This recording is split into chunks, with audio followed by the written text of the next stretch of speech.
ప్రియ దేవుని బిడ్డలారా, ప్రభు పేరిట మరోసారి మీ అందరికీ కూడా ప్రత్యేకమైన వందనాలు.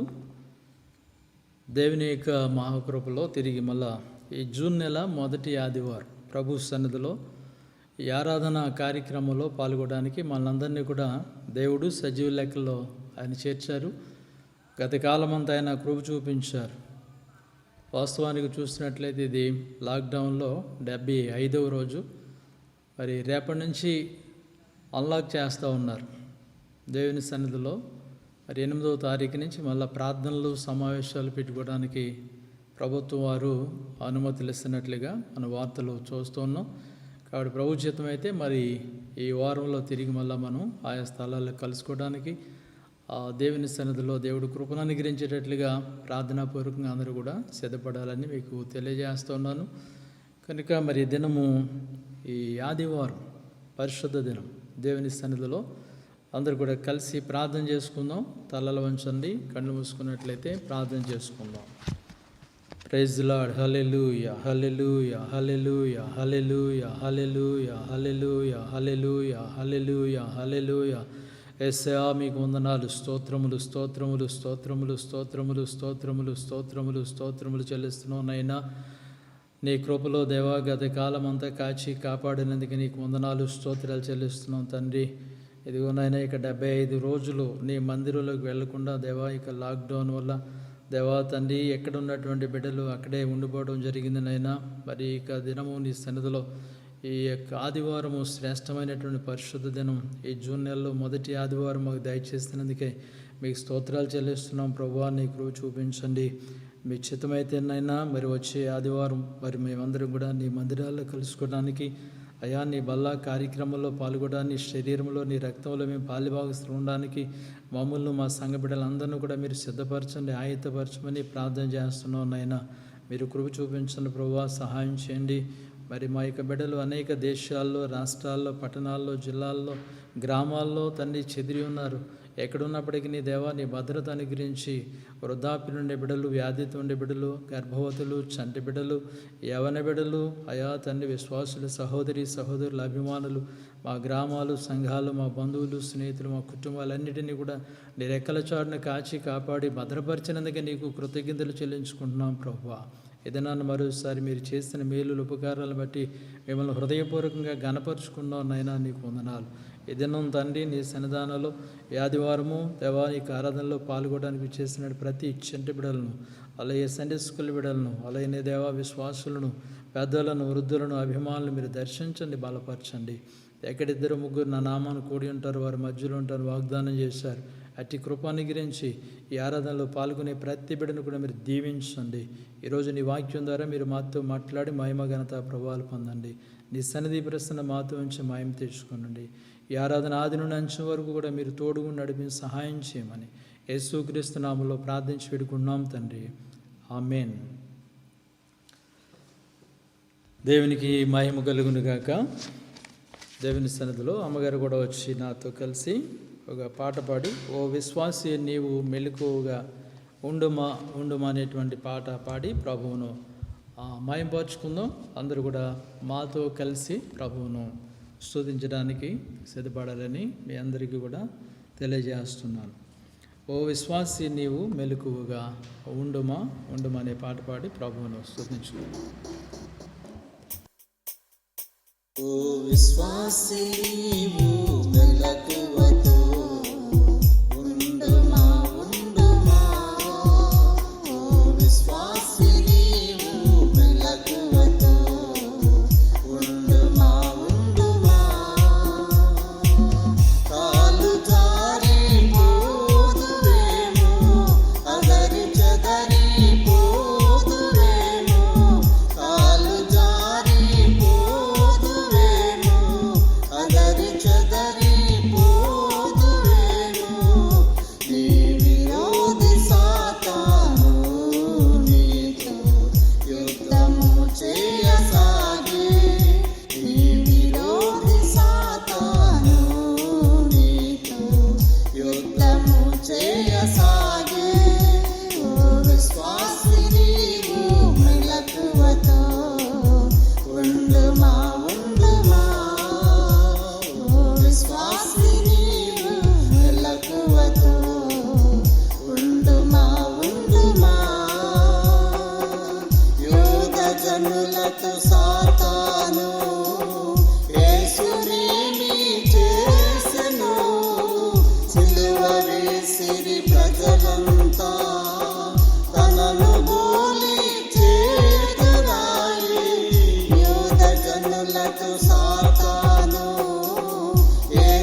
బలమంతా తనను పోలి చేతురాయే. నీ విశ్వాసము బలమైనచో శ్రమలలో ఆనందమే. నీ విశ్వాసము బలమైనచో శ్రమలలో ఆనందమే. ఓ విశ్వాసి నీవు మెలకువతో ఉండుమా ఉండుమా. ఓ విశ్వాసి నీవు మెలకువతో ఉండుమా ఉండుమా. తల్లిదండ్రులు మరచినను భార్య నిన్ను ద్వేషించిన కన్న బిడ్డలు కాదనినా ఎవరు ఏమి అన్నను. తల్లిదండ్రులు మరచినను భార్య నిన్ను ద్వేషించిన కన్న బిడ్డలు కాదనినా ఎవరు ఏమి అన్నను. నీ విశ్వాసము బలమైనచో అంతయు ఆనందమే. నీ విశ్వాసము బలమైనచో అంతయు ఆనందమే. ఓ విశ్వాసి నీవు మెలకువతో ఉండుమా ఉండుమా. ఓ విశ్వాసి నీవు మెలకువతో ఉండుమా ఉండుమా. బంధుమిత్రులు మరచినను లోకము ద్వేషించిన ఎవరు నిన్ను కాదనినా యేసు నీకు తోడుండగా. బంధుమిత్రులు మరచినను లోకము ద్వేషించిన ఎవరు నిన్ను కాదనినా యేసు నీకు తోడుండగా. నీ విశ్వాసము బలమైనచో అంతయు ఆనందమే. నీ విశ్వాసము బలమైనచో అంతయు ఆనందమే. ఓ విశ్వాసి నీవు మెలకువతో ఉండుమా ఉండుమా. ఓ విశ్వాసి నీవు మెలకువతో ఉండుమా ఉండుమా. కాలు జారి పోదువేమో అదరి చెదరి పోదువేమో. కాలు జారి పోదువేమో అదరి చెదరి పోదువేమో. నీ విరోధి సాతాను నీతో యుద్ధము చేయసాగి. నీ విరోధి సాతాను నీతో యుద్ధము చేయసాగి. ఓ విశ్వాసి నీవు మెలకువతో ఉండుమా ఉండుమా. ఓ విశ్వాసి నీవు మెలకువతో ఉండుమా ఉండుమా. దేవుని స్తోత్రం కలుగుగాక. హల్లెలూయా. పరిశుద్ధ గ్రంథంలో నుండి దేవుని యొక్క వాక్య భాగాన్ని చదువుకుందాం. అమ్మగారు వచ్చి 78వ కీర్తన 41వ చరణం నుంచి 50 చరణాల వరకు దేవుని యొక్క వాక్యాన్ని మన కొరకు చదివి వినిపిస్తారు. అందరూ గ్రంథాలు ఉన్నవారు తెరుచుకుని బైబిల్ చూడండి. 78వ కీర్తన 41 నుండి 50 చరణాల వరకు అమ్మగారు వచ్చి చదివి వినిపిస్తారు.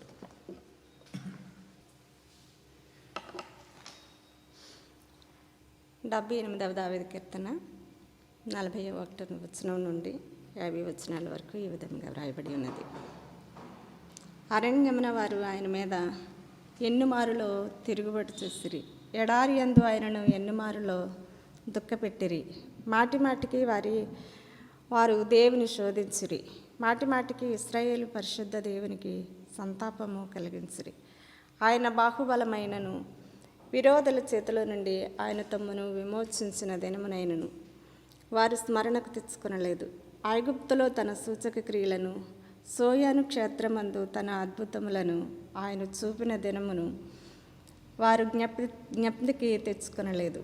ఐగుప్తీయులు త్రాగలేకుండా నైలు నది కాలువల వలనను వారి ప్రవాహ జలములను ఆయన రక్తముగా మార్చెను.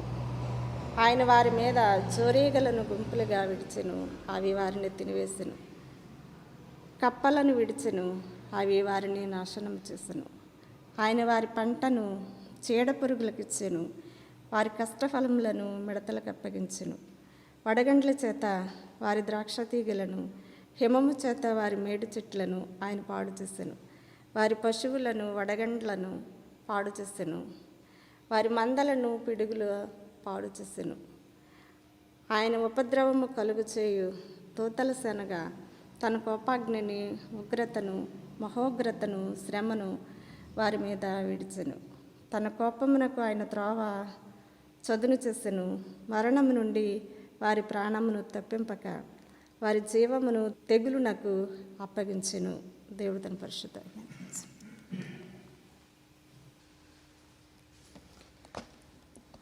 దేవునికి మహిమ కలుగునుగాక. ప్రియ దేవుని బిడ్డలారా, అందరూ బాగున్నారా? దేవుని సన్నిధిలో మళ్ళా తిరిగి మనము ఈరోజు ఈ రీతిగా ప్రభు పాదాల దగ్గర ఆయన ఆరాధించుకోవడానికి మరి దేవుడు కృపను అనుగ్రహించి ఉన్నారు. మరి ఇందాక ప్రార్థన చేసిన రీతిగా ఈ జూన్ నెల మొదటి ఆదివారం దేవుడు మనకు అనుగ్రహించారు. ఈ లాక్డౌన్ పీరియడ్లో 75వ రోజు, చివరి రోజు దేవుని కృపను బట్టి మరి దేవుని చిత్తమైతే రేపటి నుంచి మళ్ళా మన కార్యకలాపాలు దేవుని యొక్క సన్నిధిలో మనం జరిగించుకోవడానికి ప్రభుత్వం వారు వెలుసుబాటు కలుగజేస్తున్నారు. గతించిన 75 రోజులు కూడా దేవుడు తన కృపలో మనలను, మన కుటుంబాలను, మన బిడ్డలను, మన బంధువులను, వృద్ధులు, చంటి బిడ్డలు, వారి దూరదేశాల్లో, ఇతర రాష్ట్రాల్లో, ఇతర ప్రాంతాల్లో ఎన్నో కష్టాల్లో, ఇబ్బందుల్లో, భయభ్రాంతుల్లో, ఒంటరితనంలో ఉన్నప్పటికీ కూడా దేవుని కృప మనల్ని వెంటాడి ఆయన ఎన్ని రోజులు కూడా ఆయన కాచి కాపాడుతూ వచ్చారు. దైవ సన్నిధిలో ఈ దినము మరి శ్రేష్టమైన సమయం ఆదివారము. ఈ జూన్ నెలలో మొదటి ఆదివారం ప్రభు సన్నిధిలో దేవుని చిత్తమైతే మళ్ళీ ఈ వారంలో మన శుక్రవారం మరి మందిరాల్లో ఉపవాస ప్రార్థనలో కలుసుకోవడానికి ప్రభువారు ద్వారాలు తెరవబడేటట్లుగా అందరూ కూడా ప్రార్థన చేయండి.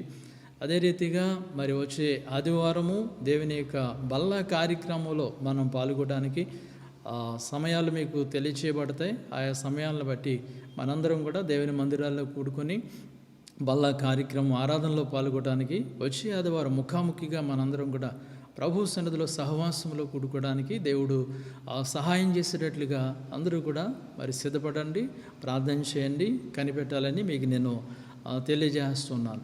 మరి ఇన్ని రోజులు కూడా ఈ సుమారు 12 ఆదివారాలు ఈ రోజున, అలాగనే దేవుని సన్నిధిలో 11 శుక్రవారాలు మరి దేవుని యొక్క మందిరంలో మనం ఉండలేకపోయినప్పటికీ ఈ రీతిగా దేవుని యొక్క వాక్యాన్ని యూట్యూబ్లో మీరందరూ వినడానికి ఈ దేవుని యొక్క కృపను అనుగ్రహించున్నారు. మరి ఇన్ని వారాలు కూడా మరి యవన బిడ్డలు డేవిడ్ అలాగనే మరి క్రిస్టుబాబు ఈ కార్యక్రమాలన్నీ కూడా రికార్డింగ్ చేసి మీ అందరికీ కూడా యూట్యూబ్లో సకాలానికి పంపించడానికి దేవుడు సహాయం చేస్తూ వస్తున్నారు. నన్ను అమ్మగారిని కూడా దేవుడు ఆయన కృప చూపించి ఈ పరిచర్యలు ఈ రీతిగా యూట్యూబ్లో మీతో కూడా మాట్లాడడానికి, ప్రభు సన్నిధిలో మీ కొరకు ప్రార్థన చేయడానికి, కొన్ని ప్రోత్సాహకరమైనటువంటి మాటలతో మిమ్మల్ని ఆత్మీయంగా పురుకొల్పడానికి దేవుడు మమ్మల్ని వాడుకున్నారు. మరి ఈ కార్యక్రమాల బట్టి ఎంతోమంది ఆదరించబడుతున్నారు, దేవుని సేవలు అందరూ కూడా దీవించబడుతున్నారు.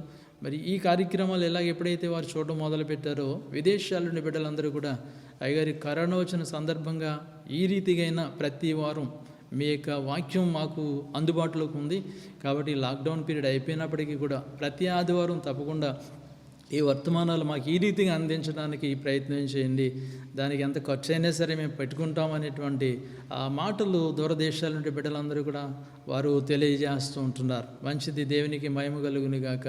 ప్రభు చిత్తమైతే మరి ప్రయత్నం చేద్దాం. మరి ఈ రోజున దేవుని సన్నిధిలో ఈ యొక్క ఆదివారం దేవుని యొక్క వాక్యాన్ని కొన్ని విషయాలు మనం జ్ఞాపకం చేసుకుందాం. అమ్మగారు చదివినటువంటి లేఖన భాగంలో 78వ కీర్తనలో మనం చూస్తే ఇది చాలా పెద్ద కీర్తన మనకు కనిపిస్తూ ఉంటుంది. 72 చరణాలు ఉన్నాయి. ఇవన్నీ చదివిస్తే టైం చాలదు కనుక ఒక 10 చరణాలు మీదట చదివించడం జరిగింది. అయితే దీనిలో ఉండేటువంటి విషయాలు మనం గమనించినట్లయితే 78వ కీర్తనలో ఆయన అంటాడు, మొదటి చరణంలోకి వస్తే ఆసాపు రాసినటువంటి కీర్తన దైవధ్యానం. ఆయన రాసిన కీర్తనలో ఆయన అన్నారు, నా జనులరా నా బోధకు చెవియొగ్గుడి, నా నోటి మాటలకు చెవియొగ్గుడి, నేను నోరు తెరిచి ఉపమానము చెప్పేదను, పూర్వకాలపు గూఢవాక్యములను నేను తెలియచెప్పేదను అని ప్రారంభించాడు. దేవునికి స్తోత్రం కలుగును గాక. ఆసాపు రాసినటువంటి కీర్తన దైవధ్యానం. దేవుని ధ్యానిస్తూ స్తుతిస్తూ ఆయన చెప్పిన మాట ఏంటంటే, నా జనులారా నా బోధకు చెవియొగ్గుడి, నా నోటి మాటలకు చెవియొగ్గండి, నేను నోరు తెరిచి ఉపమానం చెప్పేదను, పూర్వకాలము ఆ గూఢవాక్యములను నేను మీకు తెలియచేస్తాను. ఏంటి ఆ గూఢవాక్యాలు? పూర్వకాలంలో జరిగినటువంటి గూఢవాక్యాలు. ఈ కీర్తనలో ఉన్నటువంటి సందర్భాన్ని మనం చూస్తే ఇశ్రాయేలు యొక్క ప్రజల యొక్క జీవితంలో ఆయన ఏమైతే చేశారో ఆ క్రియలన్నిటినీ కూడా ఐగుప్తులు ఉంటుండగా ఆయన ఏ రీతిగా వారికి సహాయం చేసి వారిని బయటకు తోడుకుని వచ్చారో, ఐగుప్తులు ఆయన చేసినటువంటి కార్యాలు, 40 సంవత్సరాలు ఇశ్రాయేలు ప్రజలను అరణ్యంలో నడిపించి పోషించి కాపుదలిచ్చినటువంటి పరిస్థితులను ఆయన జ్ఞాపకం చేసుకుంటూ ఈ కీర్తనలో 78వ కీర్తనలో ఆ 72 చరణాల్లో రాయడం జరిగింది. అదే సందర్భం 105వ కీర్తనలో కూడా మనం చూసినట్లయితే అక్కడ కూడా ఇక్కడున్నటువంటి సంఘటనలన్నీ కూడా అక్కడ కూడా మనకు కనిపిస్తూ ఉంటాయి. ఆయన ఏమంటాడంటే, యెహోవాకు కృతజ్ఞతాస్తుతులు చెల్లించండి, ఆయన నామమును ప్రకటన చేయండి, జనములలో ఆయన కార్యములను తెలియచేయండి, ఆయనను గూర్చి పాడుడి, ఆయనను కీర్తించుడి, ఆయన ఆశ్చర్య కార్యములన్నిటినీ గూర్చి సంభాషణ చేయండి అని ఇక్కడ 105వ కీర్తనలో మనం చూస్తున్నట్లయితే భక్తుడైనటువంటి దావీదు గారు రాసినటువంటి మాటలు ఇక్కడ కనపడుతుంటాయి. అక్కడ ఆసాపు రాసిన కీర్తనలో 78వ కీర్తనలో, ఇక్కడ దావీదు మహారాజు రాసినటువంటి ఈ 105వ కీర్తనలో కూడా చూసినట్లయితే దేవుడు చేసినటువంటి ఆశ్చర్య కార్యాలు, ఆయన తన పిల్లల పట్ల ఆయన చేసినటువంటి మహోపకారాలు, ఏ రీతిగా ఆయన శ్రమలో ఉన్న వారిని విడిపించి తోడుకొని వచ్చి ఐగుప్తులో ఆయన బందీలుగా ఉన్నటువంటి వారిని విడిపించి 40 సంవత్సరాల అరణ్యంలో వారిని ఏ రీతిగా ఆదరించి ఆదుకున్నాడో, ఈ విషయాలన్నీ కూడా ఈ 2 కీర్తనలు కూడా ఒకే సందర్భం మాకు కనిపిస్తూ ఉంటుంది. ఒకవేళ మీరు ఈ ఆరాధన అయిన తర్వాత ఈ కీర్తనలు పూర్తిగా చదువుకోండి. 78వ కీర్తన, 105వ కీర్తన, ఇందులో ఉండే సంఘటనలే అందులో కూడా ఉన్నాయి. ఎందుకంటే పూర్వకాలపు సంగతులను నేను మీకు జ్ఞాపకం చేస్తానని ఇక్కడ ఆసాపు అంటే, దావీదు దేవుడు చేసిన మహోపకారములన్నిటినీ కూడా ధ్యానం చేసుకోండి, కృతజ్ఞత చెల్లించండి, జ్ఞాపకం చేసుకోండి అని అక్కడ ఆయన ప్రస్తావిస్తూ ఉన్నారు. ఇది నాన్న దేవుని యొక్క సన్నిధిలో మనం కూడా ఒకవేళ మనం జ్ఞాపకం చేసుకుంటే ఈ 75 దినాల్లో కూడా దేవుడు మన పట్ల ఆయన చూపినటువంటి కార్యాలు, మన పట్ల ఆయన చూపినటువంటి కనికరములు, మన పట్ల ఆయన చేసినటువంటి మహోపకారాలు, ఆయన మన పట్ల చూపినటువంటి ప్రేమ, దయ, జాలి, కరుణ మనం కూడా జ్ఞాపకం చేసుకోవాల్సి ఉంది. ఎందుకు తెలిసిన ఈ 75 దినాల్లో ప్రపంచంలో ఎక్కడ ఎన్ని లక్షల మంది మరి వ్యాధికి గురైపోతున్నారో, ఎంతమంది మరణిస్తున్నారో నిత్యము కూడా వార్తలు వింటున్నాం మనం. మరి మన కళ్ళారా చూస్తున్నాం జరుగుతున్న సంఘటనలు.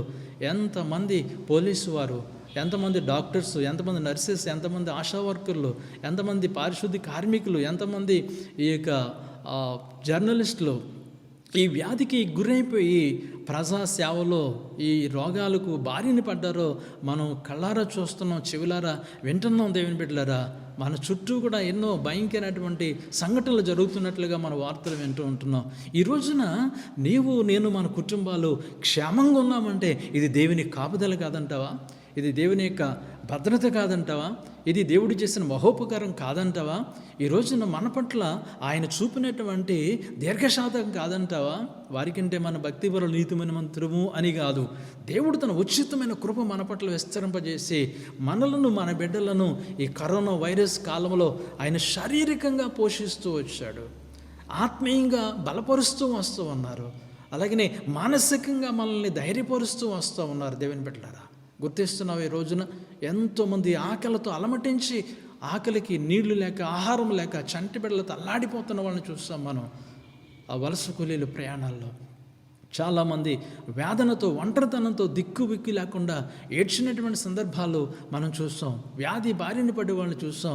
ఎంతోమంది మత్తుకు బానిసలైపోయి రకరకాల పదార్థాలు త్రాగేసి ఆ బానిసత్వంలో వారు చచ్చిపోయినటువంటి పరిస్థితులు మనం చూస్తాం.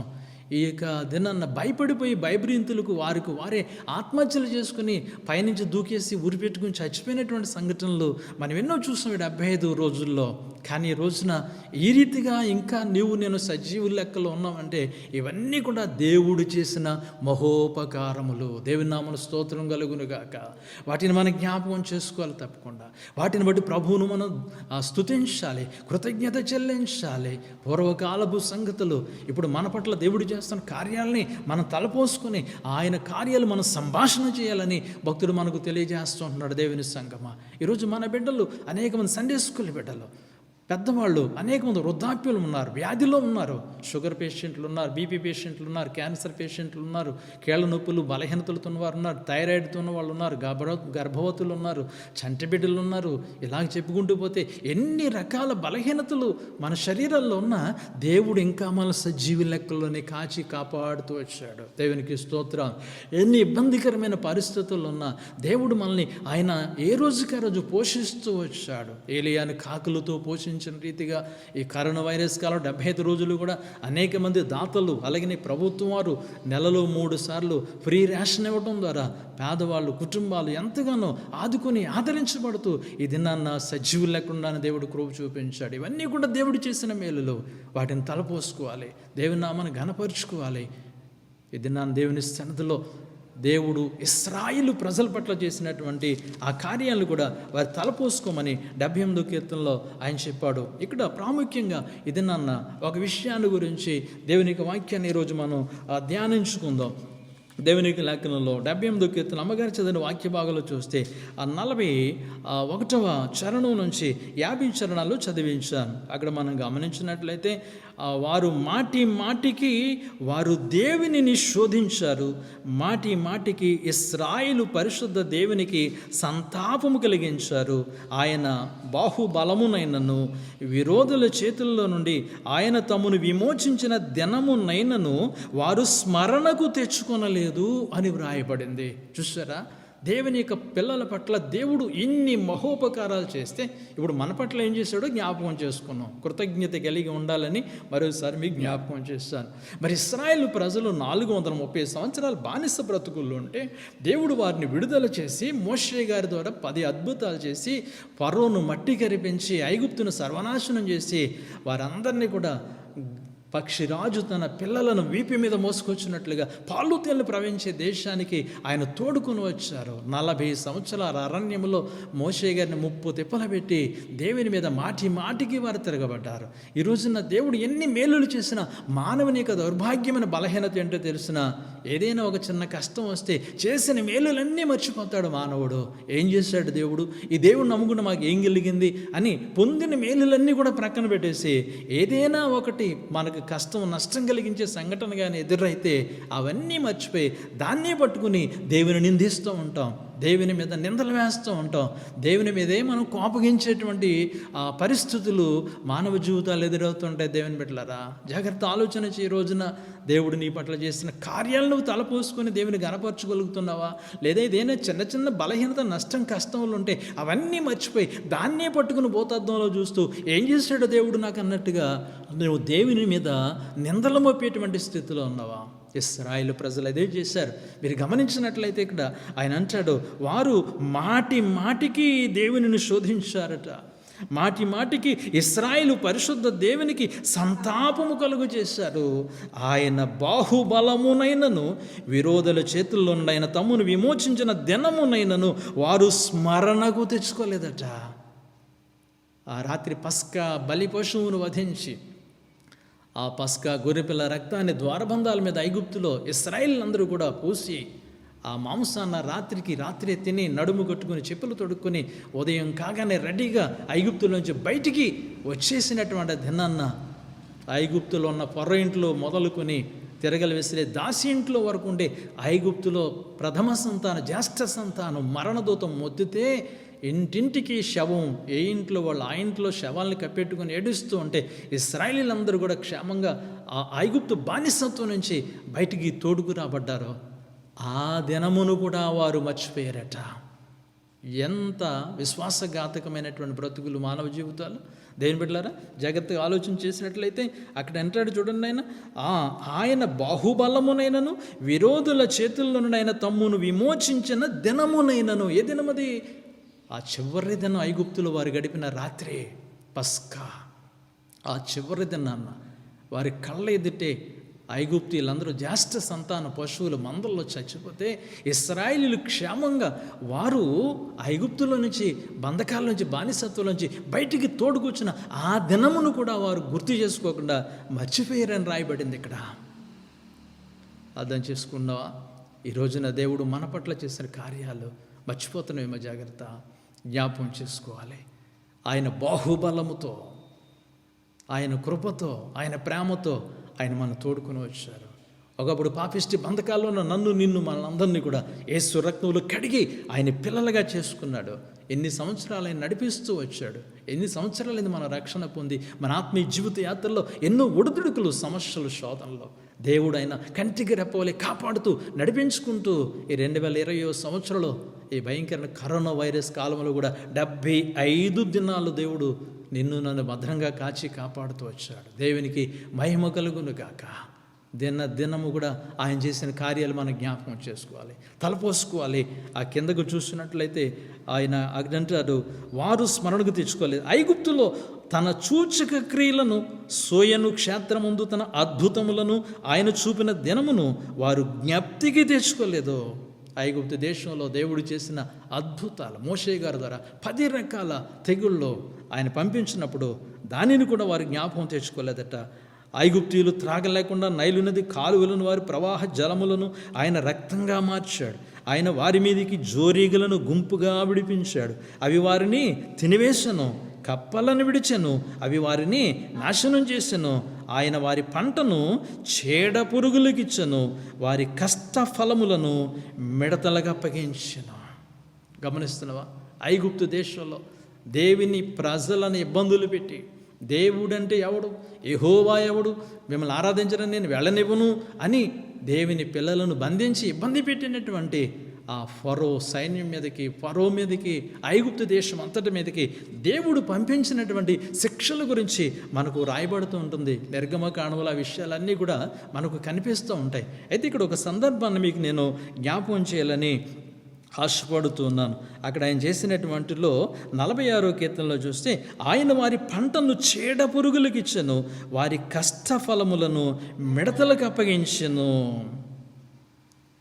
ఇదే నన్ను చాలామంది మిడతలు అనగానే చాలా విషయాలు మనసుల్లో కదులాడుతూ ఉంటున్నాయి.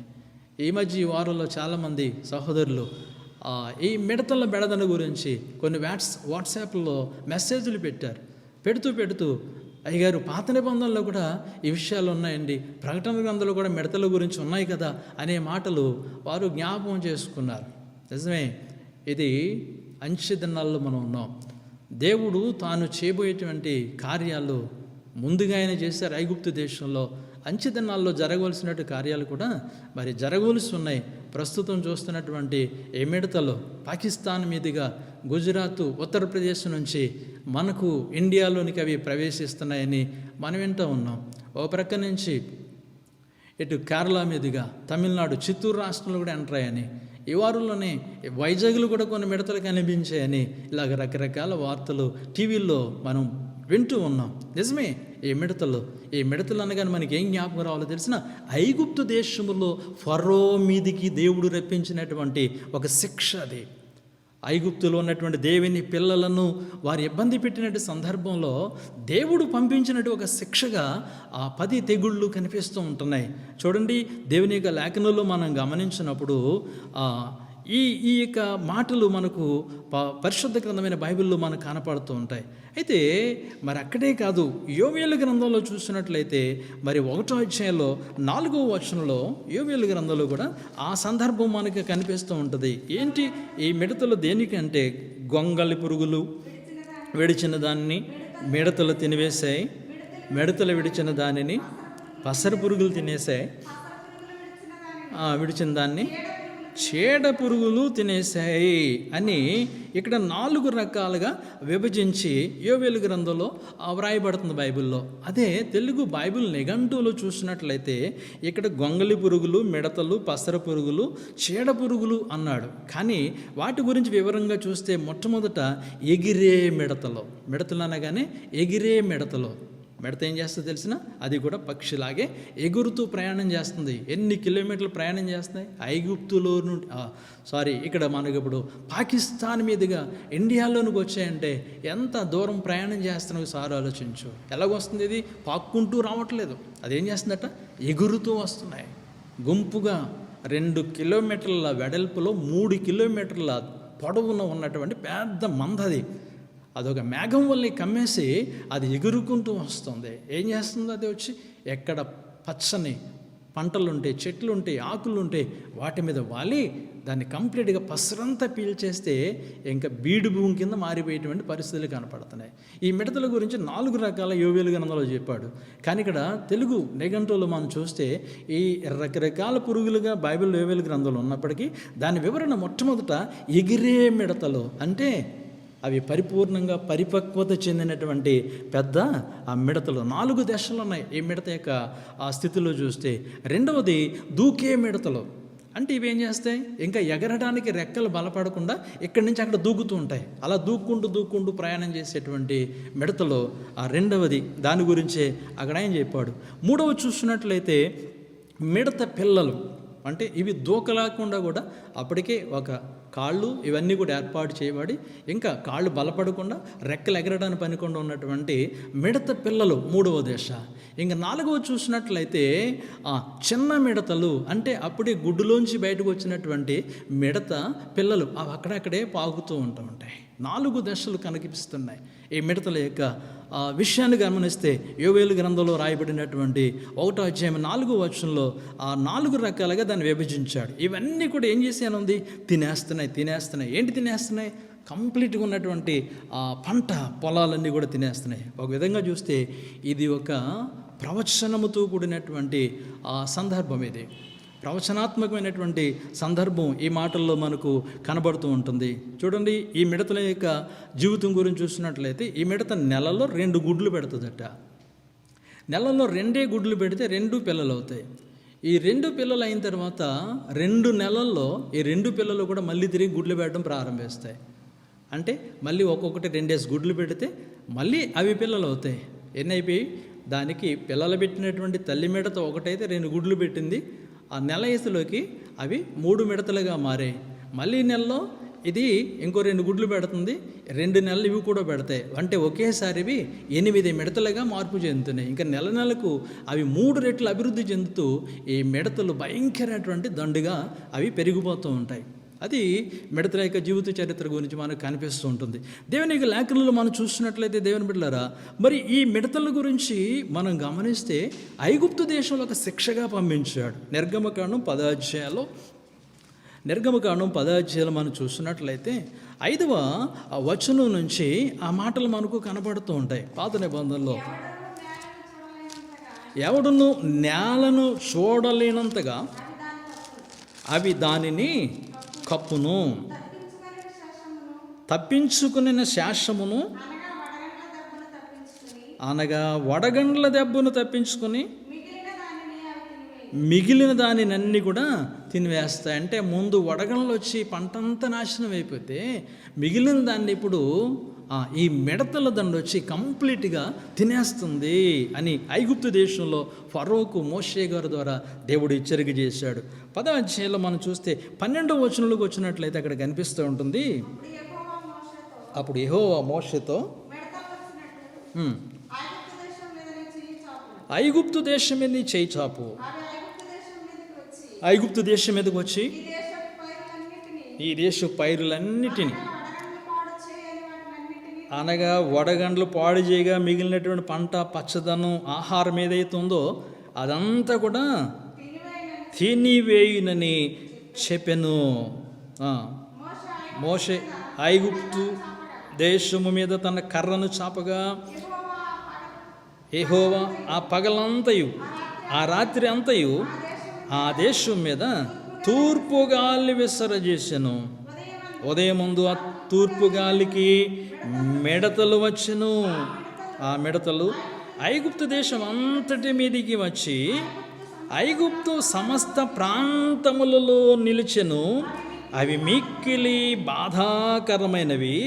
అంతకు మునుపు అట్టి మిడతలు ఎప్పుడునూ ఉండలేదు. తరువాత అట్టివి ఉండబోవు. అవి నేలంతయు కప్పేసినవి. ఇక్కడ రాయబడినటువంటి చరిత్ర మనకు కనబడుతుంది. ఐగుప్తు దేశంలో ఇశ్రాయేలు పిల్లలను ఫరో తన సైనికులు ఎంతగా హింసించారో, బాధించారో, ఆ వారి మీదకి దేవుడు పంపించిన శిక్షలలో, పనిష్మెంట్లో ఒక శిక్ష ఈ యొక్క మిడతలు.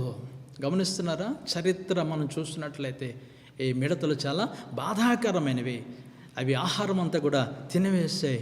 ఇప్పుడు చాలామంది న్యూస్లో చెప్తున్నారు, ఇప్పుడు మన భారతదేశంలోకి ఎంటర్ అవుతూ పాకిస్తాన్ నుంచి వస్తున్న మిడతలు ఒక్క రోజులో 35,000 మంది ప్రజలు ఎంత ఆహారం తింటారో అంత ఆహారం మిడతల దండు తినేస్తుందట.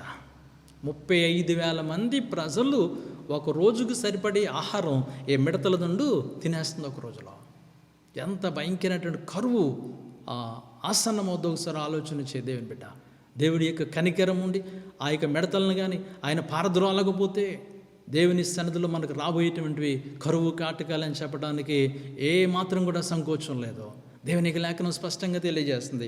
అక్కడ అంటాడు ఆయన, చూడండి, ఆ రాత్రంతా ఆ దేశం మీద తూర్పుగాలి విసరజేస్తే ఉదయం ముందు తూర్పుగాలికి మిడతలు వచ్చాను. ఆ మిడతలు ఐగుప్తు దేశం అంతటి మీదకి వచ్చాయి.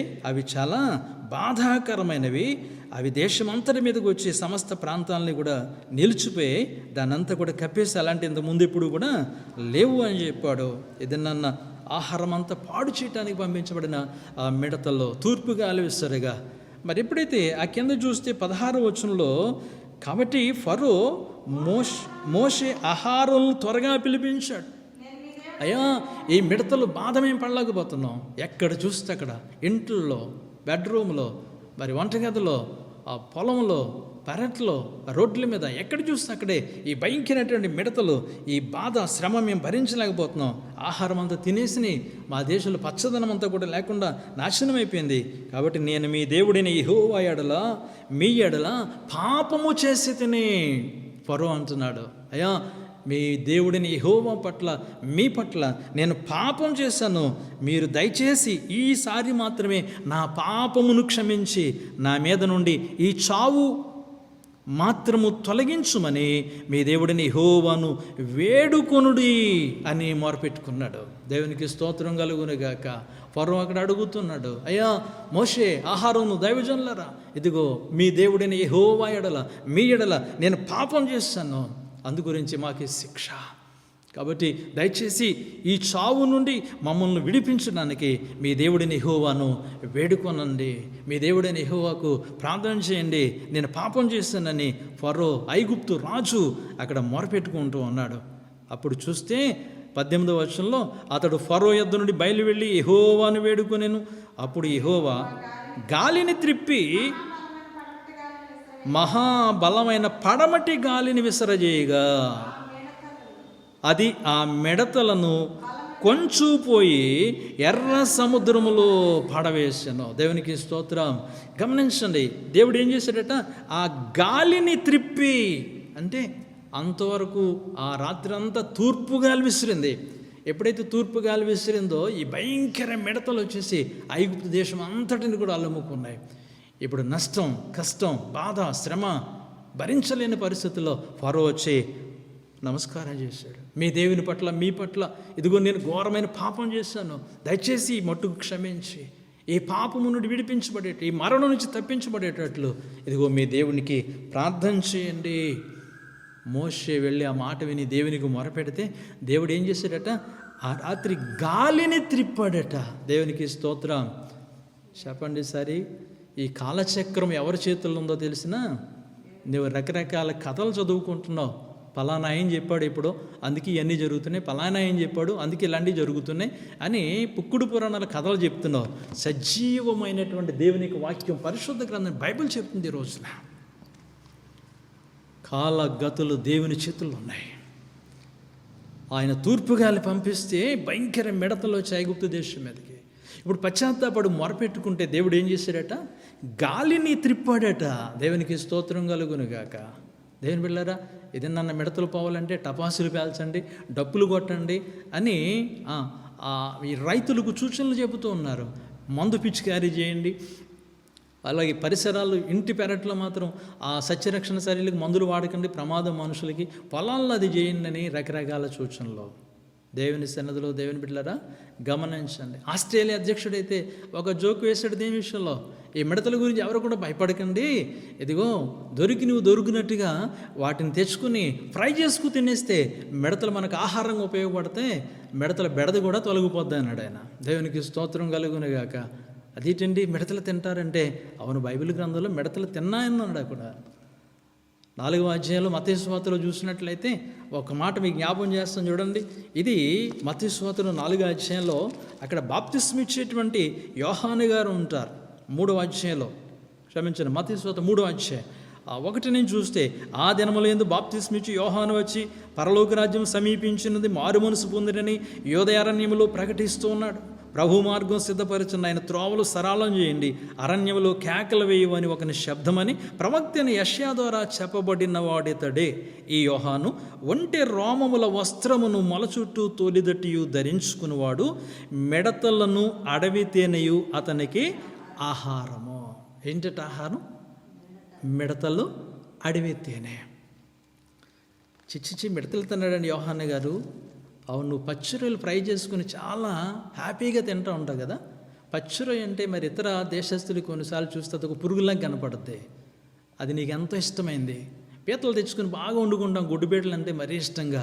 అది ఎలా పాకుతుంటే చిచ్చి ఏంటి ఇదిలాగా ఉందనుకుంటాం. కొన్ని ప్రాంతాల్లో ఆ బొద్దింకలను ఫ్రై చేసుకు తినేవాళ్ళు ఉన్నారు. అది చూస్తే మనకి కక్కు వస్తూ ఉంటుంది కదా. కాబట్టి ఒక్కొక్క ప్రాంతంలో ఒక ఇష్టమైన ఆహారాన్ని తింటూ ఉంటారు. ఇది మన బైబిల్ గ్రంథంలో యోహాను గారు కూడా మిడతలు, అడవి తేనె తిని ఆయన అరణ్యములో ఉన్నాడు. దేవునికి వాక్యంలో మనకు కనిపిస్తూ ఉంటుంది. అంటే మిడత ఆహారంలోకి ఉపయోగపడింది అనేది కనిపిస్తుంది. అది అపవిత్రమైనది ఏం కూడా కాదు. కానీ దీనిని ఒక శిక్షగా పంపించాడు ఐగుప్తు దేశం మీదకి. దేవుడు ఆయన తూర్పు గాలిని విసరవేస్తే ఆ దండు వచ్చి ఐగుప్తు నాశనం చేసింది. ఫరో ఎప్పుడైతే ఆ దేవుని సన్నిధిలో తన పాపాన్ని ఒప్పుకుని పశ్చాత్తాపడ్డాడో, దేవుడు గాలిని త్రిప్పగా, గాలి డైరెక్షన్ తిప్పాడైనా. దాని మీద మందు కొట్టలేదు, వాళ్ళకి ఆజ్ఞాపించాలి, అదేం చేయలేదు. ఏం చేశాడట? గాలిని తిప్పాడు. అంటే దేవుడు ప్రకృతిని తనకు ఆయుధాలుగా ఉపయోగించుకునేవాడు. దేవునికి స్తోత్రం, హల్లెలూయా. అందుకే కదా ఇది నా దేవుని సన్నిధిలో యెషయా గ్రంథంలో అంటాడు కదా. ఆయన యెషయా గ్రంథంలో 1వ అధ్యాయంలో 1-2 వచనాల్లో యెషయా ప్రవక్త గారి ద్వారా దేవుడు ఏమని మాట్లాడుతున్నాడు అక్కడ? ఆకాశమా ఆలకించుము, యెహోవా మాట్లాడుచున్నాడు. ఆకాశమా ఆలకించుము, భూమి చెవియొగ్గుము. నేను పిల్లలను పెంచి గొప్పవారిగా చేశాను, వారు నా మీద తిరగబడుతూ ఉన్నారు. ఎంతగా తిరగబడుతున్నారో తెలిసిన, ఎద్దు తన కామాందును ఎరుగును, గాడిద తన సొంత వాని దొడ్డు తెలుసుకొనును. కానీ ఇశ్రాయేలీయులకు తెలివి లేదు, నా జనులు యోచింపరు. పాపిష్టి జనమా, దోషభరితమైన ప్రజలరా, దుష్ట సంతానమా, చెరుపు చేయి పిల్లలరా, మీకు శ్రమ. వారు యెహోవాను విసర్జించారు, ఇశ్రాయేలీయుల పరిశుద్ధ దేవుణ్ణి దూషించారు, ఆయనను విడిచి తొలగిపోయారు గనుక ఆయన ఆవేదన తెలియజేస్తున్నాడు. పరమతండ్రి అయిన దేవాది దేవుడైన యెహోవా ఏమని? ఆకాశమా ఆలకించు, భూమి చెవియొగ్గు. ఏ కారణం ఏంటి?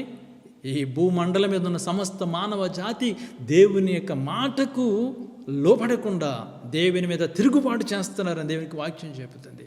ఏం చేస్తాడు ఆయన? కన్న తండ్రిగా దేవుడైన యెహోవా పైన ఆకాశాన్ని తోడుగా పెడుతున్నాడు. సాక్షిగా క్రింద ఉన్నటువంటి భూమిని మానవుడు ఎక్కడ ఉండాలి? ఉంటే భూమి మీద ఉండాలి కదా.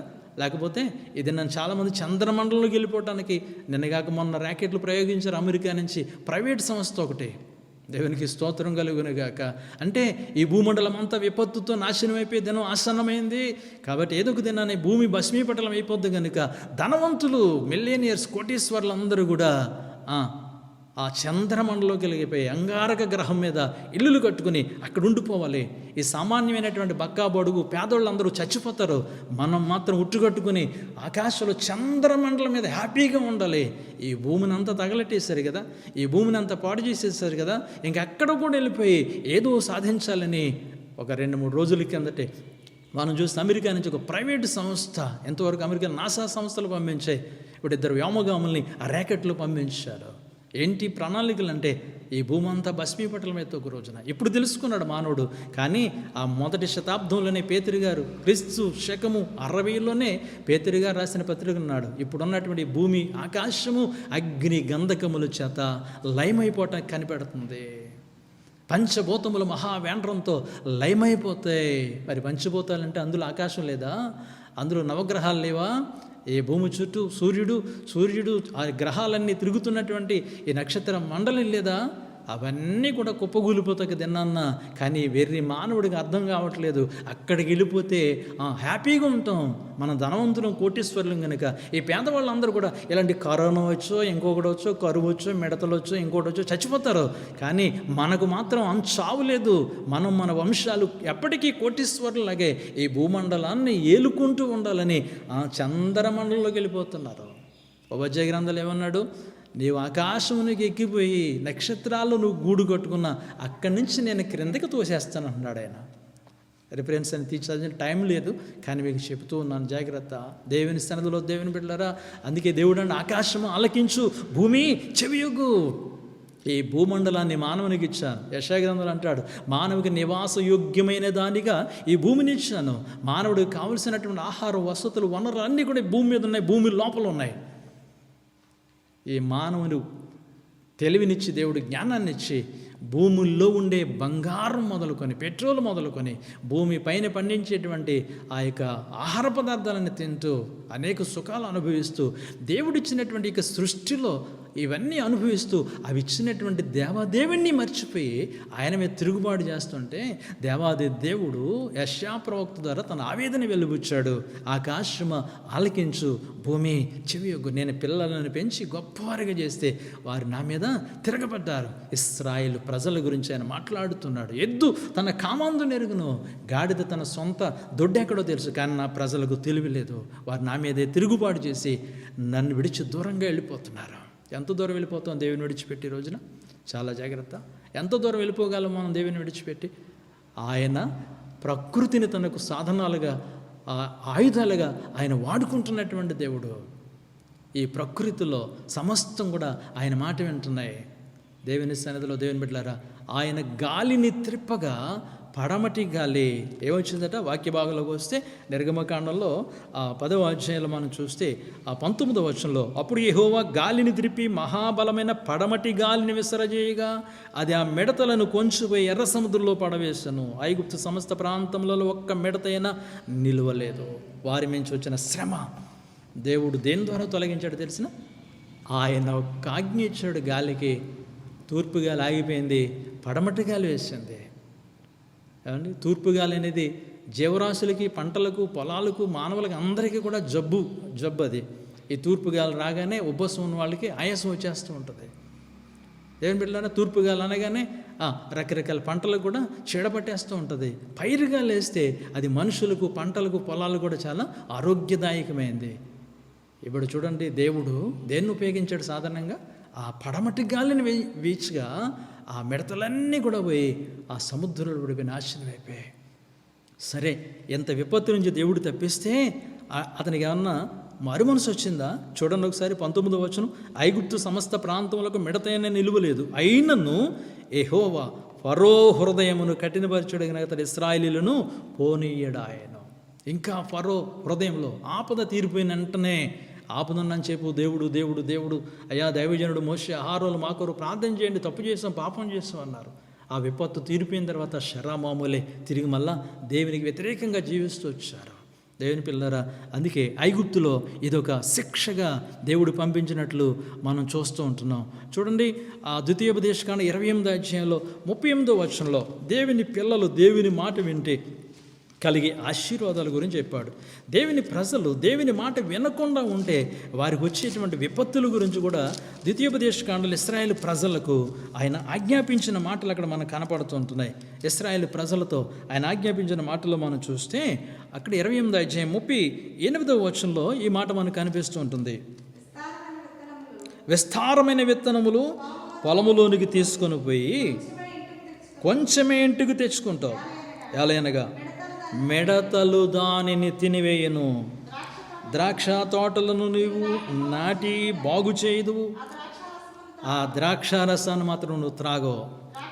ద్రాక్ష పండ్లను సమకూర్చుకొనవు, ఎలాగనగా పురుగు వానిని తినేస్తుంది. ఒలివ చెట్లు నీ సమస్త ప్రాంతములో ఉండును కానీ తైలముతో నీ తల అంటుకోలేవు. నీ ఒలివకాయలన్నీ రాలిపోతాయి. కుమార్తెలను కంటావు, నీ ఎదుండరు, వారు చెరపట్టబడతారు. మిడతల దండు నీ చెట్లన్నిటినీ నీ భూమి పంటను ఆక్రమించుకొనును. నీ మధ్యనున్న నీ పరదేశి నీకంటే మిక్కిలి ఇచ్చగును, నీవు మిక్కిలి తగ్గిపోదు. ఇశ్రాయేలు ప్రజలకు దేవుడు ఇస్తున్న హెచ్చరిక. ఈరోజు దేవుని పిల్లలమైన మనకు కూడా ఇస్తున్న హెచ్చరికదే. దేవునికి వాక్యానికి లోబడి భయభక్తులు కలిగి దేవుని విశ్వాసం కలిగి ఉంటే మనం ఆశీర్వదించబడతాం. 28వ అధ్యాయంలో ఆ మొదటి పార్ట్ అంతా కూడా 14 వచనాల్లో ఆశీర్వాదాల గురించి చెప్పాడు. ఆ తర్వాత దేవుని మాట వినకుండా తప్పిపోతే దేవుడు ఆ ప్రజల మీదకి రప్పించేటువంటి విపత్తులు ఏ రీతిగా కొని తెచ్చుకుంటారో అక్కడ హెచ్చరిక చేసినట్టుగా ద్వితీయోపదేశకాండలో మనం చూస్తున్నాం. దేవుని బిడ్డలారా, ఇది ఒక శిక్షగా మనం చూస్తూ ఉంటున్నాం, మిడతలు అనేటువంటిది. సరే, ఇప్పుడు మన యోవేలు గ్రంథం 2వ అధ్యాయంలో 2వ వచనంలో చూస్తే ఇదొక ప్రవచనం. ఈ మిడతల గురించి ఆయన చూసినట్లయితే ఇశ్రాయేలు ప్రజలకు ఈ ప్రపంచం అంతటికీ కూడా ఈ చివరి దినాల్లో జరగబోయేటువంటి ఒక ప్రవచనాన్ని గురించి ఆ యోవేలు ప్రవక్త ప్రవచిస్తున్నాడు. 2వ అధ్యాయం 2వ వచనం నుంచి చదివితే, ఆ దినము అంధకారమయముగా ఉండును, మహాంధకారము కమ్మును, మేఘములు గాఢాంధకారమును ఆ దినమున కమ్మును.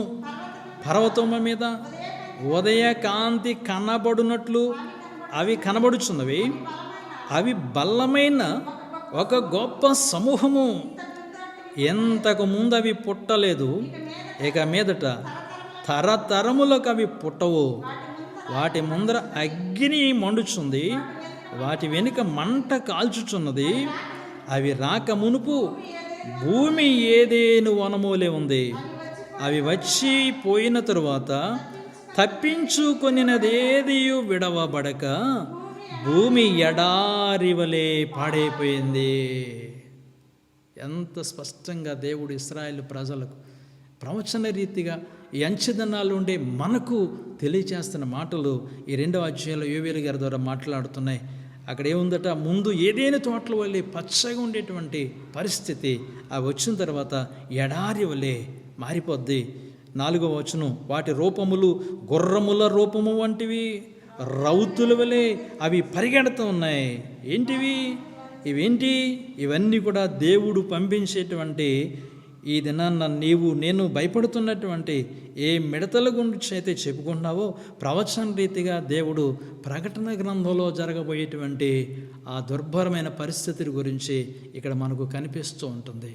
ఏంటి దీనికి దానికి సంబంధం అంటే, అవును, పాత నిబంధనలో ముందుగానే దేవుడు ప్రవచించి యోవేలు గారి ద్వారా ఈ చివరి దినాల్లో జరిగే సంఘటనల గురించి ఆయన వ్రాయించాడు. అవి వచ్చినప్పుడు అవి ఎలాగుందో, అవి వెళ్ళిపోయిన తర్వాత ఎలాగ మారిపోతుందో, వాటి రూపములు గుర్రముల రూపము వంటివి, రౌతుల వలెవి పరిగెడుతున్నాయి. రథములు ధ్వని చేయనట్లు, కొయ్యికాలు అగ్నిలో కాల్చు ధ్వని చేయనట్లు, యుద్ధమునకు సిద్ధమైన శూరులు ధ్వని చేయనట్లు అవి పర్వత శిఖరం మీద గంతులు వేస్తున్నాయి. వాటిని చూచి జనములు వేదన నొందును, అందరి ముఖములు తెల్లబారిపోతున్నాయి. బలాఢ్యులు పరిగెట్టినట్లు అవి పరిగెడుతున్నాయి. శూరులు ప్రకారములను ఎక్కునట్లు అవి గోడలు దాటుచున్నాయి. ఇటు అటు తిరగకుండా అవన్నీ చక్కగా పోతున్నాయి. ఒక దాని మీద ఒకటి తొక్కులాడక అవన్నీ చక్కగా పోతున్నాయి. ఆయుధదారుల మీద పడినను త్రోవ విడవవు. పట్టణంలో నకముకాల పరిగెడుతున్నాయి. గోడల మీద ఎక్కి ఎండ్లలోనికి చొరబడుతున్నాయి. దొంగలు వచ్చినట్లు కిటికీల గుండా జొరబడుతున్నాయి. వాటి భయము చేత భూమి కంపిస్తుంది. ఆకాశము తత్తరించుచున్నది. సూర్య చంద్రులకు తేజోహీనత కలుగుచున్నది. నక్షత్రములకు కాంతి తప్పుచున్నది. యెహోవా తన సైన్యమును నడిపించుచు ఉరుము వలె గర్జిస్తున్నాడు. ఆయన దండు బహు గొప్పదైంది. ఆయన ఆజ్ఞను నెరవేర్చున్నది, బలము గలది. యెహోవా దినము బహు భయంకరము. దానికి తాళ్ళుకొన జాలినవాడు ఎవడు? ఇది దేవుని యొక్క ఉగ్రత దినాన్న జరగబోయేటువంటి సంఘటన గురించి ప్రవచన రీతిగా యోవేలు ప్రవక్త ద్వారా దేవుడు మాట్లాడాడు. ఈ ప్రవచనం ఎక్కడ నెరవేరుతుంది? ప్రకటన గ్రంథం, క్రొత్త నిబంధనలో చివరి గ్రంథం, పరిశుద్ధ గ్రంథంలో చివరి గ్రంథమైనటువంటి ఆ ప్రకటన గ్రంథం 9వ అధ్యాయంలో కూర్చున్నట్లయితే ఇక్కడ మనకు కనిపిస్తుంది. ఈ ప్రకటన గ్రంథం అంతా కూడా దేవుని యొక్క హెచ్చరికలు, జరగబోయేటువంటి సంభవాలు. మరి దేవుని సన్నిధిలో 7 దీపస్తంభాలు, 7 నక్షత్రాలు, 7 దూతలు, 7 బోరలు, 7 పాత్రలు, ఇలాగ చూసుకుంటూ పోతే 7 7 7 7 7ల సంఖ్య ఇక్కడ కనపడుతూ ఉంటుంది. 9వ అధ్యాయం 1వ వచనం చూస్తే ఇక్కడ 5వ దూత బోర ఊదింది. 5వ దూత బోర ఊదింది. ఒక్కొక్క దూత అవి చేస్తున్న క్రియల గురించి యోహాను గారు ఇక్కడ వ్రాసి పెట్టారు. దేవుడు ఆయనకు బయలుపరిచినటువంటి ఆ సత్యాన్ని ఇక్కడ మనం చూస్తున్నట్లయితే చూడండి, ఆ బోర ఊదినప్పుడు ఆకాశము నుండి భూమి మీద రాలిన ఒక నక్షత్రమును చూశాను. అగాధము యొక్క తాళపు జీవతనికి ఇవ్వబడింది. అతడు అగాధము తెరవగా పెద్ద కొలిమిలో నుండి లేచు పొగ వంటి పొగ ఆ అగాధములో నుండి పైకి వస్తూ ఉందట. 5వ దూత బోర ఊదింది. ఆకాశం నుంచి భూమి మీద ఒక నక్షత్రము రాలిపోయింది. అక్కడ అగాధం యొక్క తాళపు శివతనికి ఇవ్వబడింది. అతడు అగాధము తెరవగానే పెద్ద కొలిమిలో నుండి లేచే పొగ ఆ అగాధము నుండి బయటకు వస్తుంది. ఆ అగాధములోని పొగ చేత సూర్యుని వాయుమండలం చీకటి కమ్మేసింది. అదే ఆ దినాన్న సూర్యుని చీకటి కమ్ముతుంది. చంద్రుడు తన కాంతినివ్వడు. దేవుని సన్నిధులు మనం గమనిస్తే ఆ పొగలో నుండి 3వ వచనం ఏమొస్తున్నాయి? ఇప్పుడు మిడతలు భూమి మీదకి వచ్చను. ఇప్పుడు ప్రకటన గ్రంథంలో ఉండేది జరగవలసిన సంఘటనలు మనం గమనించాం. నిర్గమకాండంలో ఐగుప్తులో ఆ ఫరో దేవుని యొక్క పిల్లల్ని హింసించి దేవుని మీద తిరుగుబాటు చేసినందుకు పంపించినట్టు ఒక శిక్షగా మిడతలు చూసాం. రెండవదిగా ఆ మిడతలు అనేటువంటివి ఆ లోకంలో ప్రస్తుతం జరుగుతున్న పరిస్థితుల్లో అనేక మంది కంటికి కనబడుతున్న సామాన్యమైన మిడతల గురించి మనం చెప్పుకున్నాం.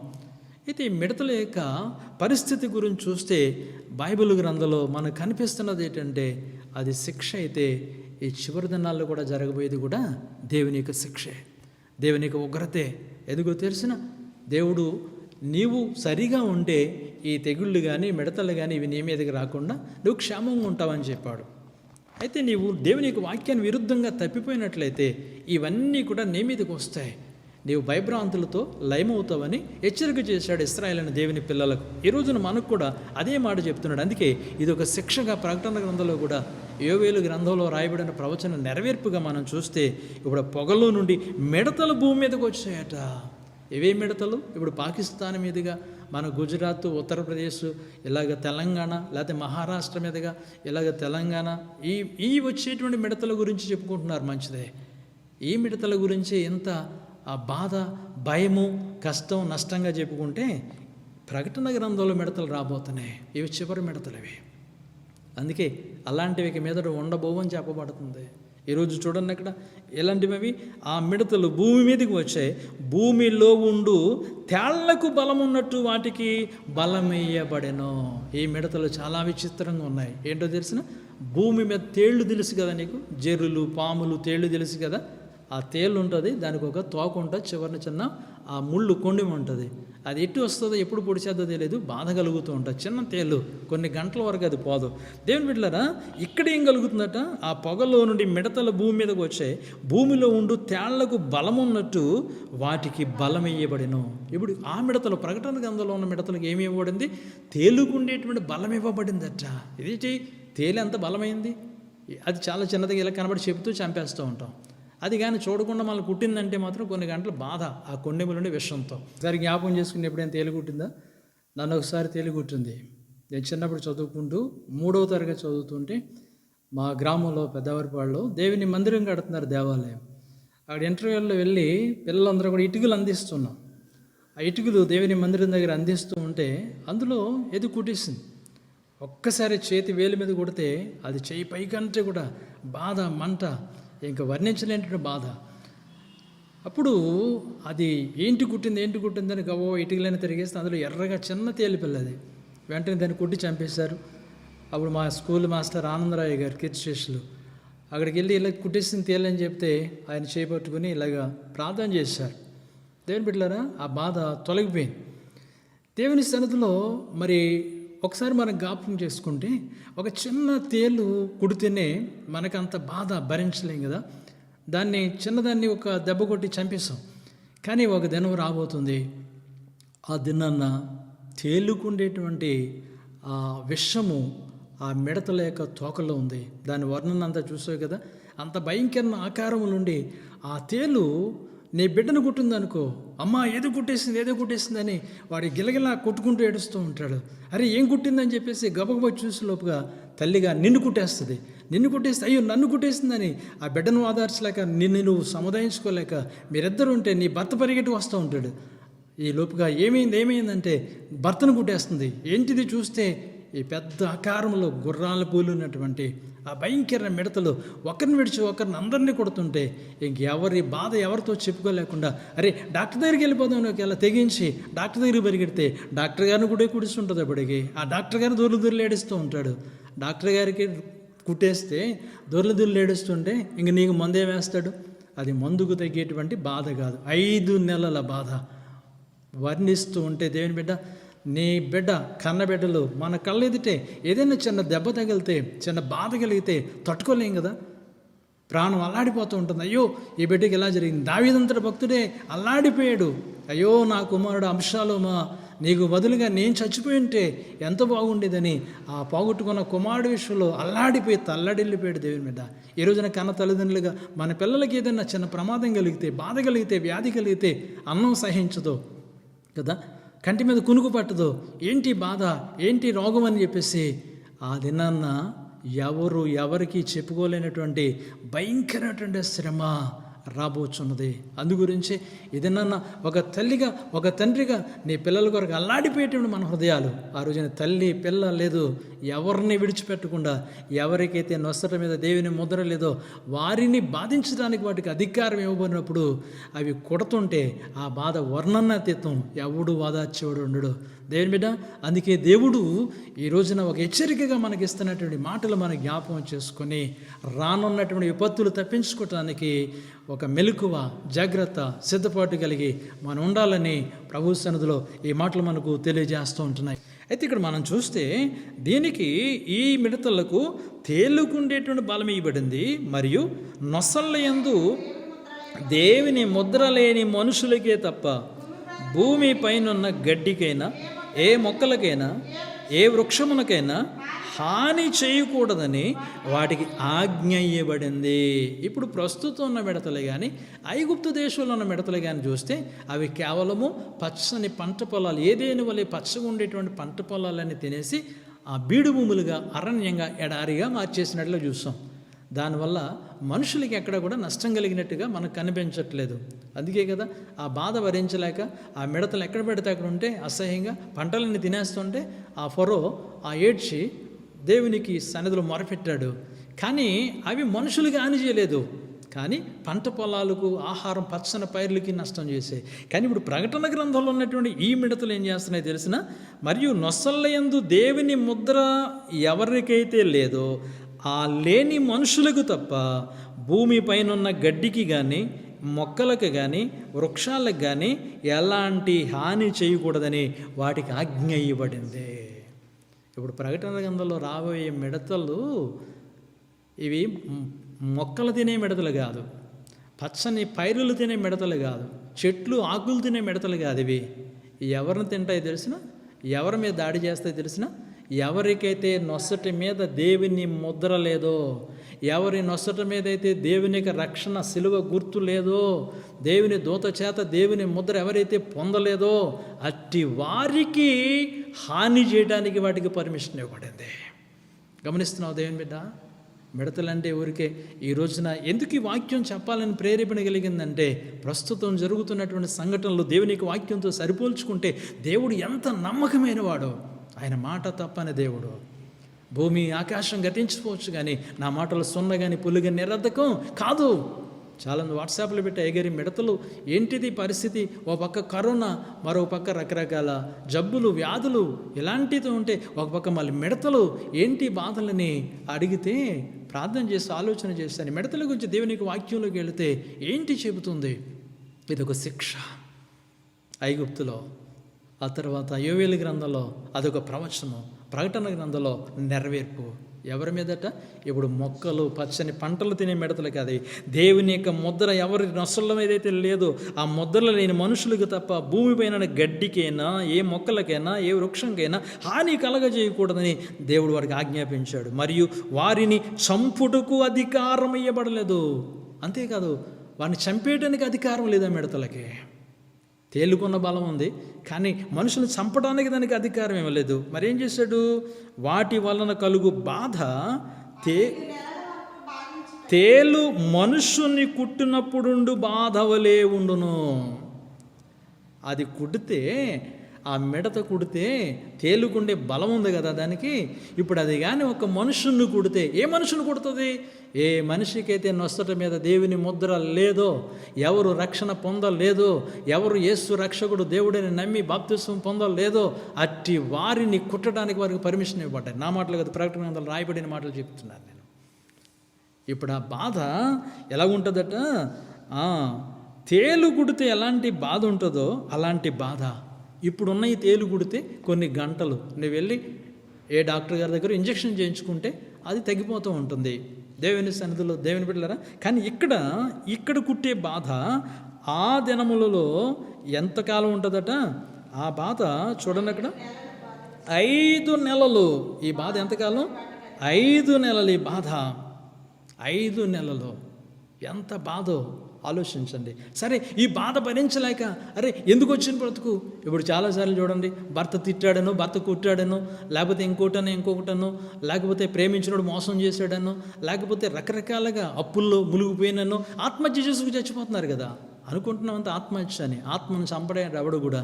ఆత్మ దేవుడిచ్చింది, నీకు నువ్వు హాని చేసుకుని నీ ప్రాణాన్ని నువ్వు నష్టం చేసుకున్నావు అంతే.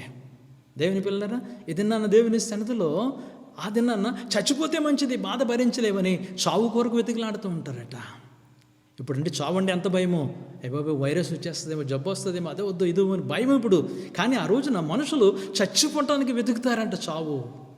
చావు దొరికితే మంచిది. ఏ కారణం ఏంటి? ఆ దినముల్లో ఆ తేలుకుట్టిన బాధ మనుషులు మరణాన్ని వెతుకుతారు కానీ అది వారికి దొరకదు. ఆ బాధ భరించే సమయంలో చచ్చిపోతే మంచిదని వీళ్ళు నూతిలో పడతారు, తేలిపోతూ ఉంటారు పడవల్లాగా. అవునండి, అగ్నిలో పడ్డానికి వెళ్తారు, అగ్ని వాళ్ళని కాల్చదు. విషం తాగుతూ ఉంటారు, విషం వారిని మరణం రానివ్వదు. ఉరి పెట్టుకుంటారు కానీ ప్రాణం పోదు. అదేనమాట, మరణం గురించి వెతుకుతారు కానీ మరణం వారికి దొరకదు. సావవలెని ఆశపడుదురు కానీ మరణమే వారి దగ్గర నుంచి పారిపోద్దట. దేవునికి స్తోత్రం. ఇప్పుడు దినాన్ని చూడండి, మరణానికి భయపడి మనం పారిపోతూ ఉంటాం. క్షేమదాయకమైన పరిస్థితుల్లోనికి తుఫాను వస్తుందని హెచ్చరిక చేస్తే అల్పంగా ఉన్నటువంటి చిన్న ఇంట్లో ఉన్న వాళ్ళు కొంచెం బలంగా ఉన్న మేడలకు మిద్దుల్లోకి పారిపోతూ ఉంటారు. ఏ కారణం ఏంటి? దేవుడు 2 తుఫాన్లు తెప్పించేటప్పుడు ఈ నెలలో మన మీద నుంచి. అవండి, నిర్గాన తుఫాను వచ్చేసింది మళ్ళీ నిన్న. ఆ మహారాష్ట్ర ప్రాంతం అంతా కూడా భయంకరమైనటువంటి నష్టం. పోయిన వారంలో మనం చూసినట్లయితే ఆ యొక్క పశ్చిమ బెంగాల్ అంతా కూడా 1,00,000 కోట్ల నష్టం కలిగినటువంటి భయంకరమైనటువంటి ఉంఫాన్ తుఫాన్. అండి, ఈ తుఫాన్లు మరణం కాపాడబడాలని లక్షల మందిని ముందుగానే బయటికి తీసుకొచ్చారు ఆ క్షేమదాయకమైన ప్రదేశాల్లోనికి. అంటే ఇప్పుడు ఏంటి, మరణము నుంచి కాపాడబడడానికి సురక్షితమైన ప్రాంతాలకు, ప్రదేశాల్లోనికి. ఈ కరోనా వైరస్ని బట్టి ఎందుకు లోపల ఉంటున్నాం?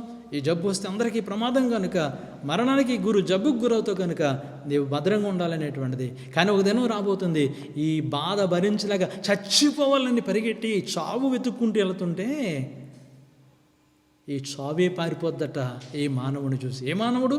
ఎవడి నొసడి మీద అయితే దేవుని దూత ముద్ర లేదో వాళ్ళు మాత్రమే.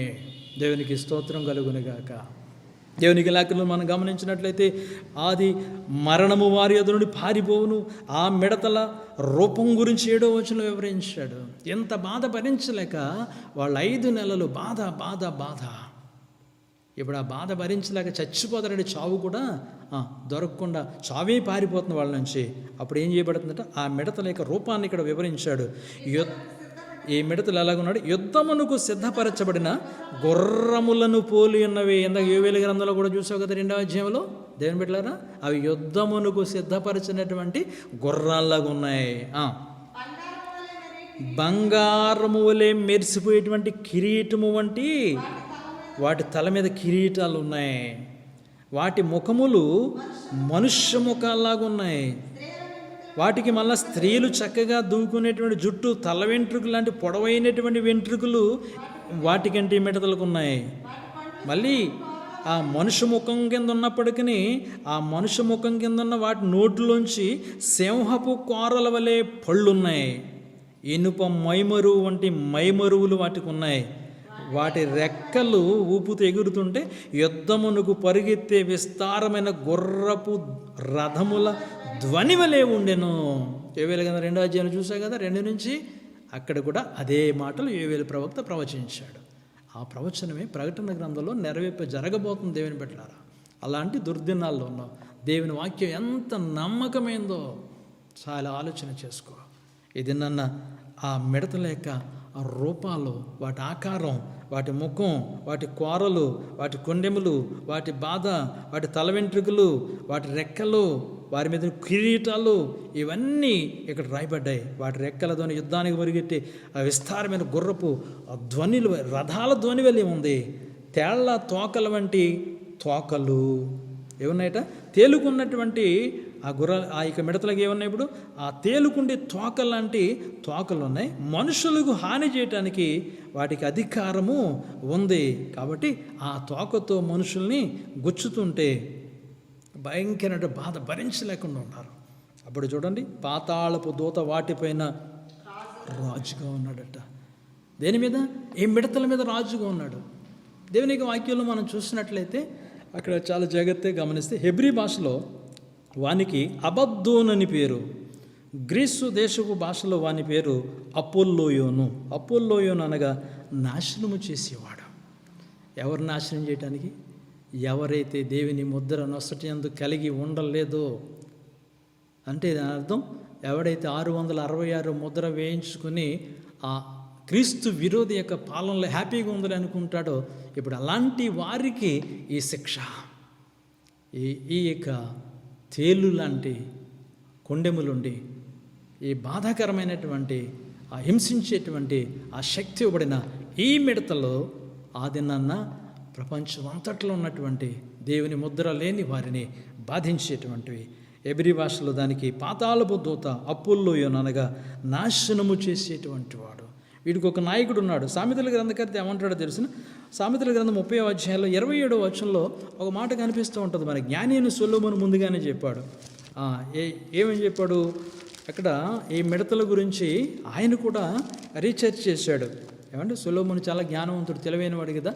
ఆయన మిడతల మీద కూడా రీసెర్చ్ చేసి ఆయన గమనించింది, మిడతలకు రాజు లేడు, అయినను అవి అన్నీ పంక్తులు తీరి సాగిపోతూ ఉంటాయట. వరుసలుగా వెళతాయి, ఒకదాని మీద ఒకటి పడవు, క్రమం తప్పిపో. మనం చూడండి, ఏదైనా పంచి పెడుతున్నారండి చాలు, ముందున్న వాళ్ళు పడిపోతున్నారండి చూ, దూసుకుపోతా, తొక్కుకుంటా, తన్నుకుంటా, గుద్దుకుంటా. దేవుని బిడ్డలారా, మిడతలకు రాజు లేడు. అలాగని చెప్పేసి అవి ఏం చేస్తున్నాయి? ఒకదాని మీద పడిపోవట్లేదు.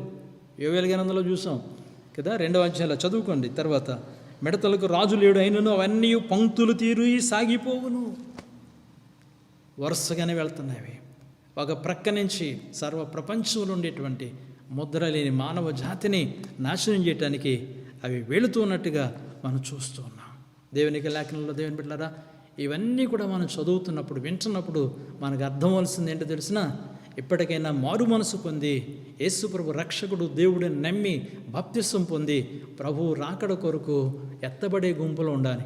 రాకడ ఆలస్యమైతే ఒకవేళ మనం చచ్చిపోయే ముందు పరిశుద్ధులుగా చచ్చిపోయి సమాధిలోకి వెళ్ళి ప్రభు మధ్యాకాశంలోకి వచ్చినప్పుడు యోహాను సువార్తలో 5వ అధ్యాయంలో 27, 28 వచనంలో రాయబడిన ఆ జీవ పునరుద్ధానములో నీవు నేను కూడా ఉండేటట్లుగా సిద్ధపడాలని ఈ మాటలు మనకు బోధపరుస్తున్నాయి. ప్రకటన గ్రంథంలో ఉన్నటువంటి మిడతలు అది చివరిగా ఈ ప్రపంచం మీదకి ఆ వచ్చేటువంటి ఉగ్రత, దేవుని ఉగ్రత, అది నన్ను తాళుకొనజాలిన వాడు ఎవడు కూడా ఉండడు. ప్రవచనం అక్కడ యోవేలు ప్రవేశిస్తే ప్రకటన గ్రంథం 9వ అధ్యాయంలో దాని నెరవేర్పు జరుగుతుంది. నిర్గమకాండములో ఒక శిక్షగా దాన్ని పంపించాడు. ఈరోజు కూడా మనకు కనపడుతున్న ప్రకృతి సంబంధమైన మిడతలు, ఈ ప్రకృతి మొక్కలు ఆహారం పాడు చేయొచ్చు, కానీ ఆ మిడతలు మానవ జాతిని సర్వనాశనం చేయడానికి, హింసించడానికి పంపించబడుతున్న మిడతలు.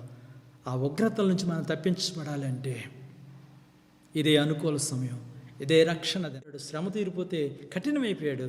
అలాంటి దుర్భరమైన జీవితాలు దిగజారిపోకుండా నమ్మకమైన దేవుని పిల్లలుగా, నమ్మకమైన సాక్షులుగా దేవుని యొక్క రాకడలు ఎత్తబడే గుంపులు ఉండడానికి మనం మన బిడ్డలో సిద్ధపడదాం. ప్రార్థన చేసుకుందాం. తలలు వంచండి. ప్రేమ కలిగిన మా తండ్రి, పరిశుద్ధుడా నీకు వందనాలు. ఈ ఉదయ కాల సమయంలో నీ సన్నిధిలో కూడి వచ్చి ఎంతవరకు ఈ ఆరాధనలో పాల్గొని దైవవర్తమానం బిడ్డలందరిని బట్టి నీ స్తోత్రాలు చెల్లిస్తున్నాం. అయ్యా, ఇదన్నా ప్రస్తుత ప్రపంచంలో ఉండేటువంటి దుర్భరమైన పరిస్థితులు, ఒకదాని వెంబడి ఒకటి విపత్తులు, ఎక్కడ చూసినా భూకంపాలు, ఎక్కడ చూసినా తుఫానులు, ఎక్కడ చూసినా మరణాలు, ఎక్కడ చూసినా ప్రమాద గంటికలు మోగుతున్నాయి. ఒక ప్రక్క వైరస్లు, మరో ప్రక్క ప్రకృతి సంబంధమైన వైపరీత్యాలు, మరొక ప్రక్క తండ్రిదిగో మిడతలు అనేటువంటివి అనేక మంది మనసుల్లో భయాన్ని పుట్టిస్తున్నటువంటి దేవా సంఘటనలు మేము చూస్తున్నాం. ఇవన్నీ తలపోసుకుంటుంటే నీ వాక్యములుండే సత్యాన్ని అయా మీ జ్ఞాపకం చేసుకొని, అయా పాత నిబంధనలో ఇశ్రాయేలు మా పితరుల పట్ల ఏమైతే కార్యాలు చేశారో వాటిని తలపోసుకుని నీ పట్ల కృతజ్ఞత కలిగి ఉండాలని మాతో నేర్పిస్తూ ఉన్నారు. అయా పాత నిబంధనలో అయా ఫరో యొక్క ఆ తండ్రి మనసులో కలిగిన ఆ కఠినత్వం మాలో ఉండకుండా తొలగించండి, మారు మనసు కలుగు చేయండి. దేవా యోవేలు గ్రంథంలో ఉన్నటువంటి ఆ ప్రవచన ప్రకటన గ్రంథంలో నెరవేర్పు జరుగుతున్న దినాలు రాబోతున్నాయి. అతి భయంకరమైనటువంటి ఆ దుర్భరమైన పరిస్థితుల్లో మేము కూరుకుపోకుండా ఉండాలంటే అయ్యా మా నొసటి మీద నీ ముద్ర ఉండాలి, నీ శిలువ ముద్ర ఉండాలి, నీ రక్షణ ముద్ర ఉండాలి, నీ పరిశుద్ధాత్మ అభిషేకం ఉండాలి. అది లేని వారికే ఆ రోజున ఆ మిడతలో ఆ తేలు వంటి కొన్నెముతో 5 నెలలు బాధాకరమైన అయా తండ్రి శిక్ష బాధిస్తాయి. మరణం రాదు, బాధ భరించలేరు. అయ్యా, అలాంటి దుస్థితుల్లో మేము వండుకుంటున్నట్లు మమ్మల్ని, మా ప్రజలు, మా బిడ్డలు, మా బంధువులు అయ్యా మీరు విడుదల కలుగు చేయండి. ఇప్పుడే నీ రక్షణ పొందుకొని నీ యందు విశ్వాసం కలిగి పరిశుద్ధమైన జీవితం జీవిస్తూ అయ్యా మీ కొరకు నమ్మకమైన సాక్షులుగా బ్రతకడానికి కృప అనుగ్రహించండి. నీ రాకడలో ఎత్తబడి గుంపులను సిద్ధపరచండి. ఈ కార్యక్రమం ఎంతవరకు సహాయం చేసి నడిపించారు. బిడ్డలందరికీ కావాల్సిన దీవెన విడుదల కలుగచేసి ఇంకా రక్షణ లేని బిడ్డల రక్షణ, విడుదల, మారు మనసు, పశ్చాత్తాపం పుట్టించమని యేసు నామములో అడుగుచున్నాము తండ్రి. ఆమేన్. యేసు రక్తమే చేయం, ప్రవేశ రక్తం చేయం, యేసు సంపూర్ణ విజయం కలుగాక. ఆమేన్. తండ్రి అయిన దేవుని ప్రేమ, రక్షకుడనేసే కృప, పరిశుద్ధాత్మ సన్నిధి మనకు, మన బిడ్డల కుటుంబాలకు, బంధువులకు, స్నేహితులు, మన రాష్ట్రానికి, దేశానికి, నాయకులకు, అధికారులు సదాకాలం తోడే నడిపించుగాక. ఆమేన్.